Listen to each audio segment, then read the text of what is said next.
Welcome, everybody, and thank you for joining this Bienvenue à tous et merci de rejoindre la section sur la nouvelle communication sur le progrès, présentation de la section gouvernance. Je me nomme Bernard Frey et je suis l'un des responsables au niveau de UN Global Compact. Au cours des sessions précédentes, nous avons donné une introduction sur les structures et le questionnaire de la section communication était organisé en 5 sections: gouvernance, droits de l'homme, travail, anticorruption, entre autres. Et nous allons nous attarder aujourd'hui sur la section gouvernance. La section gouvernance nous donne une vue d'ensemble de la gouvernance durable, de la structure de gouvernance durable et des processus. Alors, avant d'entrer directement dans le questionnaire de la section gouvernance, il est important de noter les éléments suivants. Étant donné que les risques socio-économiques et environnementaux sont en train de gagner du terrain, on a besoin d'aller au-delà de la gouvernance d'entreprise. Et au niveau de UN Global Compact, on travaille avec des entreprises pour mener une approche holistique. La gouvernance transformationnelle est très importante. Il ne s'agit pas c'est un concept juridique qui pousse les entreprises à davantage d'éthique, d'inclusivité et de transparence, ce qui évoque également les éléments d'inclusivité, d'intégrité. Cette approche inclut 3 dimensions: la gouvernance d'entreprise, la gouvernance durable et la gouvernance mondiale. Alors, c'est donc un thème qui évalue, un thème dynamique, et tous ces éléments sont inclus dans cette section, mais également dans l'ensemble du questionnaire relatif au processus, au progrès. Attardons-nous à présent sur les questions de la section gouvernance, pour ce qui est du progrès.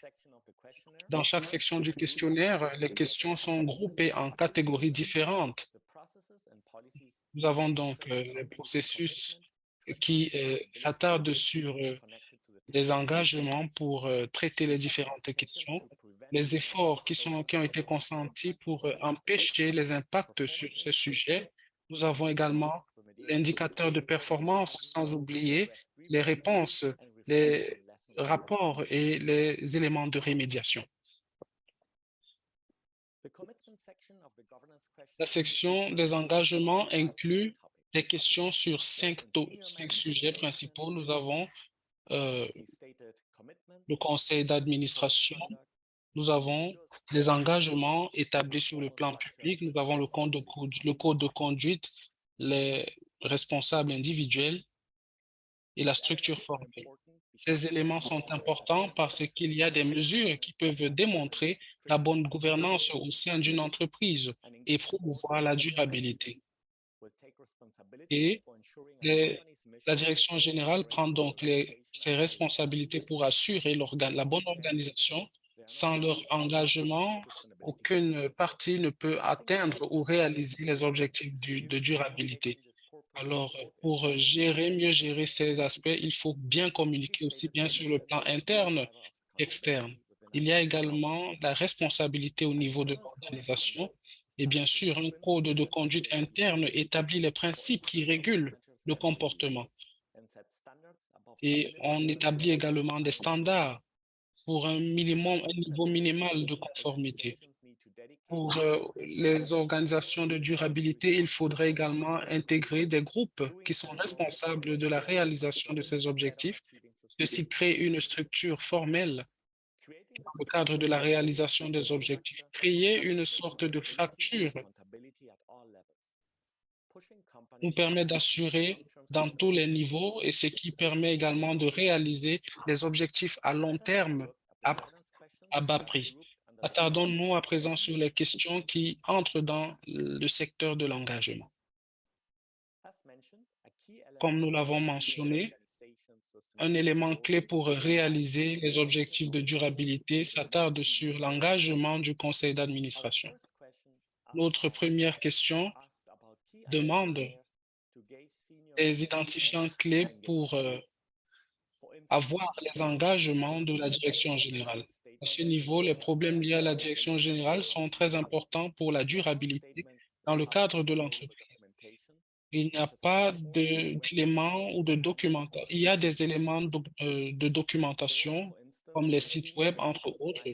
Et bien sûr, nous avons également la direction générale qui approuve des cibles, ce que nous pouvons revoir relativement au sujet.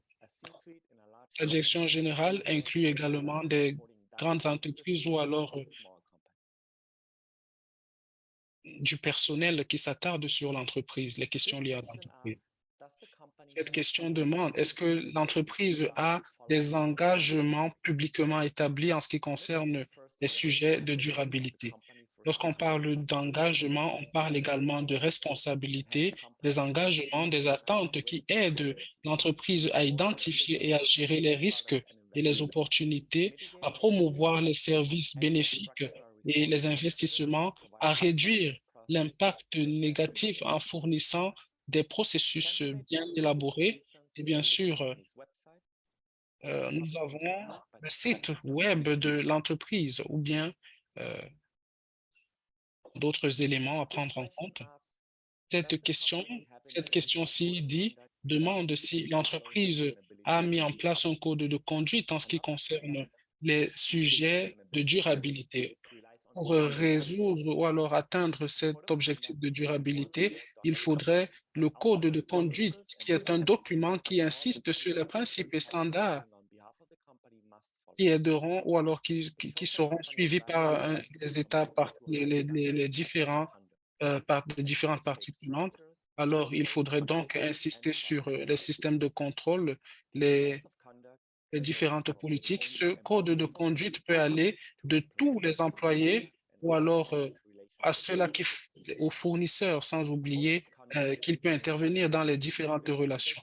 Le code de conduite inclut la mission, la vision, les droits de l'employé, les pratiques, les bénéfices, les processus disciplinaires, juste pour ne citer que cela.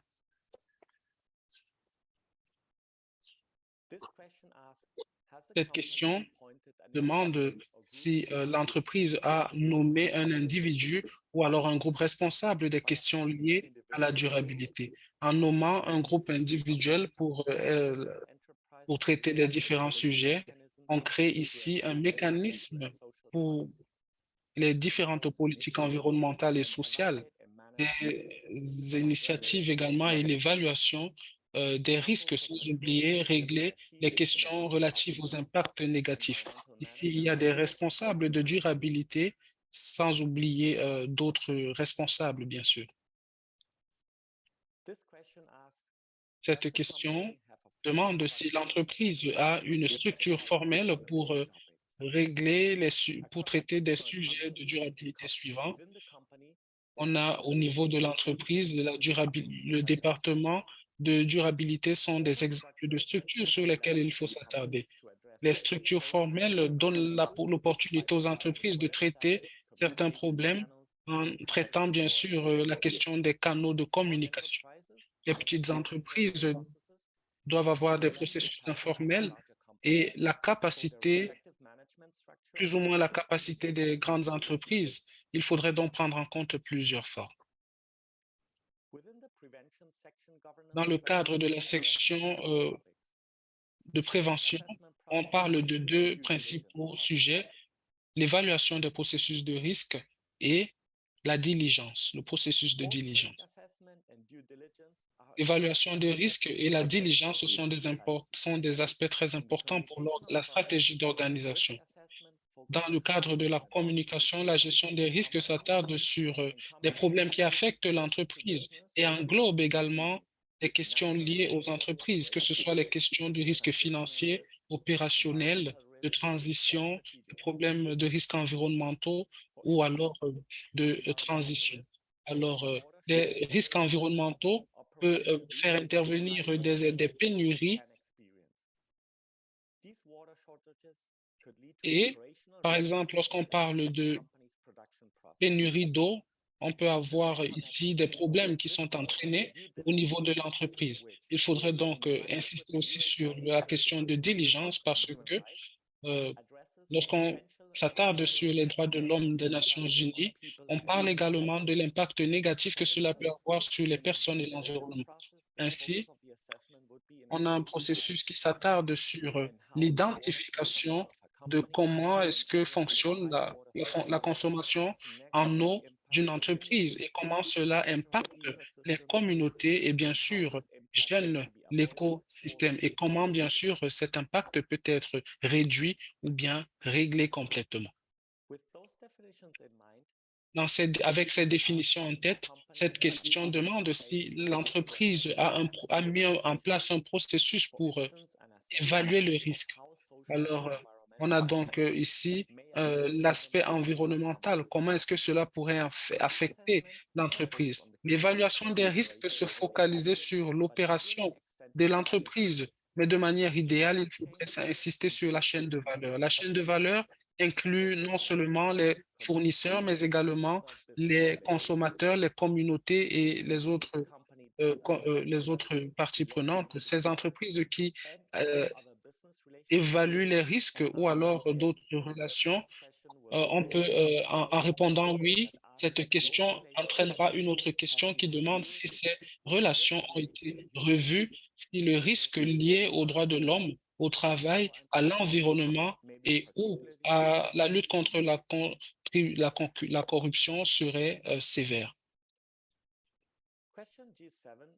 La question G7 sur la diligence demande si l'entreprise a un processus qui se focalise sur l'identification, l'empêchement et la réduction des différents impacts sur les personnes et l'environnement. Ceci concerne donc le concept des principes directeurs des affaires au niveau des droits de l'homme. Si l'entreprise répond par l'affirmative, il y aura une autre question qui demandera s'il y a un risque de gestion de l'impact des droits humains sur les droits humains et bien d'autres points. Par exemple, il est très important pour l'entreprise d'évaluer deux fournisseurs en fonction du pays pour voir s'ils sont exposés aux problèmes liés aux droits de l'homme. Alors, les principaux fournisseurs sont les vendeurs qui ont un contrat bien élaboré avec l'entreprise. La gestion des risques et le problème de diligence sont donc très importants pour la gestion de la durabilité. Notamment en tant que participant de UN Global Compact, il est très important de régler ces questions d'impact parce que ceci doit être au centre de nos préoccupations. Cette question Cette question demande s'il y a des processus à travers lesquels les entreprises peuvent, que les entreprises peuvent soulever concernant des problèmes de durabilité. Alors, des mécanismes de rapport, entre autres, protègent les entreprises contre les mauvaises conduites. Il y a bien sûr plusieurs pertes financières qu'il faudrait noter.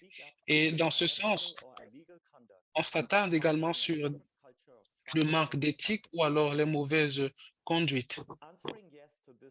Répondre oui à cette question entraînera une autre question qui demande des détails supplémentaires concernant les processus que l'entreprise utilise pour soulever une préoccupation. De tels processus doivent être communiqués aux employés dans toutes les langues pour éviter tout problème. Exemple de processus que nous pouvons mentionner ici.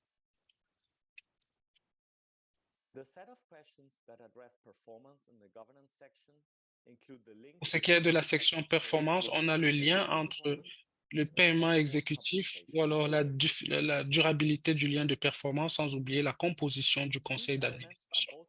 Ces éléments sont très importants pour conduire la durabilité d'une entreprise.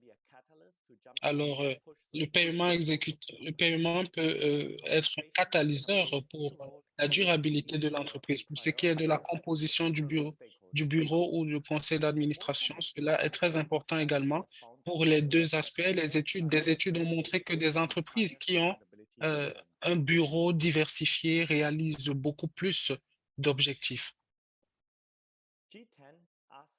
La question G10 traite de la connexion entre le paiement exécutif et la performance de durabilité. Et la question G11 traite, demande à l'organisation d'indiquer toutes les notions de diversité, que ce soit les groupes vulnérables, le genre, entre autres. L'entreprise peut répondre non applicable s'il n'y a pas de bureau ou alors si elle n'a pas les informations. Dans certains cas, il vaut également de répondre du fait de certains autres problèmes. On a également la section gouvernance qui s'attarde sur la conduite de l'entreprise, le processus d'apprentissage, les rapports de durabilité et l'assurance des données. Cette question demande aussi comment l'entreprise prend en compte les leçons qui concernent les sujets liés à la durabilité. Ceci peut inspirer le changement dans une entreprise pour mieux impacter dans l'avenir l'entreprise. Il faudrait donc s'attarder sur des entreprises, sur les relations d'affaires ou alors les parties prenantes, les commentaires, pardon, des parties prenantes, ceci pour éviter des incidences et favoriser le progrès. De telles informations doivent être documentées et évaluées.